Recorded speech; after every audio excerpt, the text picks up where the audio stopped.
இன்னைக்கு நம்ம ரொம்ப டேஸ்ட்டான உருளைக்கிழங்கு பூரி மசாலா எப்படி பண்ணுறதுன்னு பார்க்கலாம் ஹோட்டல் ஸ்டைலில். இதுக்கு ஒரு பேன் சூடானதுக்கப்புறம் 2 ஸ்பூன் எண்ணெய் சேர்த்துக்கோங்க. அது கூட 1 ஸ்பூன் கடுகு, 1 ஸ்பூன் உளுந்தம்பருப்பு, 1 ஸ்பூன் ஜீரகம் சேர்த்து கூடவே 1 ஸ்பூன் கடலைப்பருப்பு சேர்த்துக்கோங்க. நான் மறந்துட்டேன். அதெல்லாம் நல்லா வறுத்ததுக்கப்புறம் ஒரு பெரிய வெங்காயத்தை நீளமாக கட் பண்ணி சேர்த்து அது கூட ஒரு கொத்து கருவேப்பிலை, அதுக்கப்புறம் கொஞ்சமாக இஞ்சி துண்டு, நான் ஒரு 6 பச்சை மிளகாய் சேர்த்துருக்கேன். நீங்கள் தேவையான அளவு காரத்துக்கு ஏற்ற மாதிரி சேர்த்துக்கோங்க. தேவையான அளவு உப்பு நல்லா வதங்கட்டும். இது ரொம்ப சாஃப்டாக வதங்காமல் கொஞ்சம் கிரன்ச்சியாக இருக்கணுங்க. அது கூட ஒரு தக்காளி சேர்த்துக்கோங்க.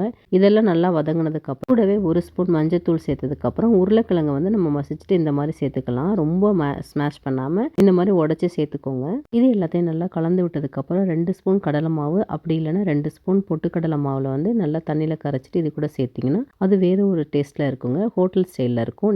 நீங்களும் ட்ரை பண்ணி பாருங்க. அது எல்லாத்தையும் சேர்த்ததுக்கு அப்புறம் ஒரு 2 மினிட்ஸ் நல்லா நீங்க வந்து மிக்ஸ் பண்ணி விட்டுக்கோங்க. இப்போ நமக்கு ரொம்ப டேஸ்டான ஹோட்டல் ஸ்டைல்ல பூரி மசாலா ரெடி ஆயிடுச்சுங்க.